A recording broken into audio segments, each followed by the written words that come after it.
What's up, y'all? I've always been a free thinker and a creative guy, and I've always thought, I don't want to do the corporate ladder where you have to spend 2 years at this job, then you get a promotion, then you spend 2 years here, and then you get another promotion, you spend 2 years here, and then hopefully make connections, and you keep moving up in the company. I think that there are some people who are really hardworking and have a lot to prove to the world, and I'm one of those people. So when I had my job, I first got into the job. They offered me a promotion within like a year or two. I didn't want the promotion because I learned of the corporate ladder and the pay raises, and I learned about the work, the amount of effort that would come after that. And I had like a cheat code for my job. I liked my job, so I rejected the promotion and I stayed in my job. But I didn't just quit there and say, you know what, I'm gonna stay at this position for the rest of my life. What I ended up doing was I worked on side projects inside the job, inside my industry, and I had a pitch, right? So like I talked about like a full PowerPoint plan, a whole bunch of ideas and stuff, and I ended up nailing a meeting with the executive of my company, the vice president of my industry, of my department. Sorry, vice president of my department, which is pretty big. It's pretty big, and I work in the bank. That's pretty big. It's very unheard of, right? Now, unfortunately, before I can get the meeting done, I had to be hospitalized and mental health issues and stuff. A lot of stress, a lot of overworking myself, and a lot of weed. Now, I'm sober now. I don't smoke weed or anything like that. But my ideas, my heart, my who I am as a person is still there. And I was competing for a executive spot. At least I was gonna go for making like $47,000 a year. At least I was aiming for like 85,000, 90,000. Like I was going crazy with it, and innovating the banking industry is crazy, right? So if you have ideas, they're worth millions, if not billions of dollars, right? I put this tweet up, and this tweet over here says, I believe as we enter late stage capitalism, we should have CEO battles where they go idea for idea against one another and the company employees vote on who has the best ideas. There's no reason for the CEOs to be geriatric. Make way for new blood and change the system. Guys, I mean it. I mean it. I have terrible luck and I got hospitalized, but I could have been an executive in my company. I really do mean it. Even my brother tells me I could even make 300K a year.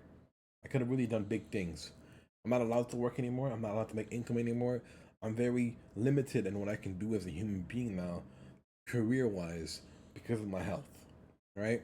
But I look past that and I say, I'm not my disability. I'm not my mental health. I'm not, well, I am a mental health, but I'm not my mental illness fully. It's not my full identity. I'm a hard worker, right? I'm a hard worker, and I want to have this new pathway open up for people that are trying to innovate the industries. They're trying to innovate capitalism, trying to innovate their companies. I want people to really pitch ideas to their people, to whoever it is. Now I understand it's a cold world. People will steal your ideas. You'll get fired. They'll take your ideas. All this stuff. I understand. I understand, and that was pretty scary. And I was trying to cement this pathway into my bank where we would protect ideas and we would help people. Now my bank was very reputable. They never do this type of shit, and they keep logs of everything. But I had to keep my voice out there because I was a little bit scared at the time, thinking my manager or someone would steal my ideas because these were great ideas. Now they didn't come to fruition. I don't know what's gonna happen with any of that, but I didn't get to pitch them. I didn't get to pitch the ideas, so I still have the ideas on my hard drive and stuff. But we'll see what happens with that. But basically, there are some hard workers out there, and Pisces men are some of the most abstract thinkers of all time. If you see my ideas, I'm constantly giving out ideas. If you see my videos, I'm constantly giving out ideas. And you can capitalize off this and become a millionaire, a billionaire. Take the idea, credit me, pay me a little something, something, and keep it pushing. I'm here for the betterment of man. Money is nice, it's a nice incentive, but I'm here for the betterment of man because I want to share vision with the world, right? And I'm not talking about global peace and no more world hunger. Of course, those are reasonable things to talk about and think about, but I mean real capitalism, real innovation. I'm talking about like going from like 5G internet just out of nowhere, 9G internet. We skipped like 3, 4 generations out of nowhere because we bossed up and we did the right investments and we just flexed, right?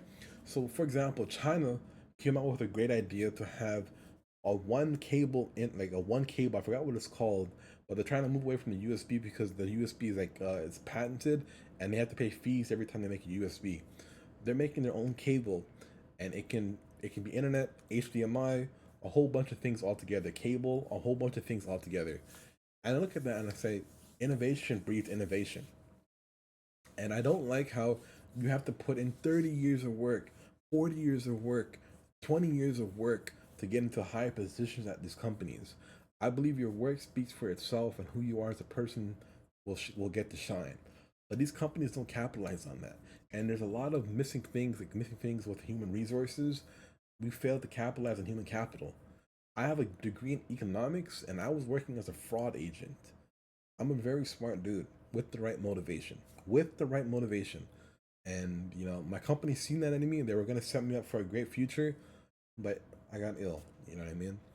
So I believe in the future, companies should open themselves up to this, and the CEOs have to be like really on it, on point. And it's not always like you'll get the job of a CEO right off the rip. There's a lot of things you have to learn along the way, build connections and stuff along the way, but at least you'll get into a higher position like an executive right off the rip, right? If you have a great idea, right?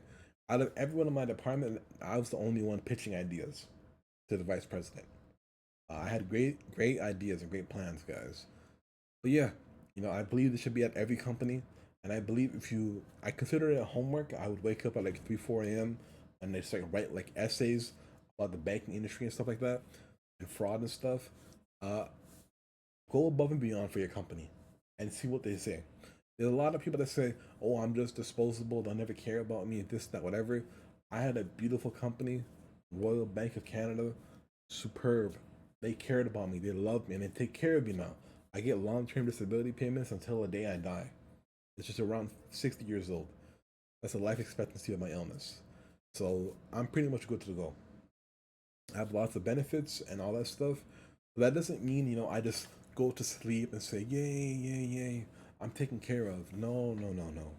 I'm here as a man, and as a man, I want legacy. I want to be a leader still. I won't get as much the same respect. People will see my illness. It's in my YouTube bio, schizophrenia, religious schizophrenia to be exact, and they'll run away. They say, "Oh my God, I don't know what to do. I don't know what to do." There's a huge stigma around it, guys. When I got diagnosed, I was going to be permanently sick, and I am permanently sick, but it was like I was going to be like in suffering depression and all this stuff, and I didn't know what was going to happen to me. Or there was another route, and I researched it, and it said you could be a genius. I have so much dopamine in my system, so much neural activity in my system, that I decided to be a genius. Every day I wake up with one thing on my mind: money. Second thing on my mind: to better the world. Now they're not in that exact priority. They can flip each day. They're not always in the same. It's not always about money. It's not always about bettering the world. They flip. But I want you guys to go out there and innovate for your companies. I want you guys to go out there and be entrepreneurs. I want you guys to go out there and apply yourself, right? Apply yourself and think of things that matter to you. Sometimes it's not about the money. Sometimes it's about protecting people. And when I was working my job as a fraud agent, I was protecting people. I was like a digital police officer. I was helping people in the banks and stuff, helping them, fighting against fraud, saving lives, saving people's lives. I felt like a hero, and I love that feeling. I learned about what having a fulfilling job is, right? And that made me go hard for my company, but I went a bit too hard, and I got ill. But it's in my DNA too, so it was bound to happen. I want you guys to be free thinkers in capitalism, and don't be scared if this starts getting applied around the world, where people start pitching ideas left and right, and huge advancements start happening. You get young CEOs, you get young entrepreneurs, young people into the room of executives and board meetings. Thank you guys.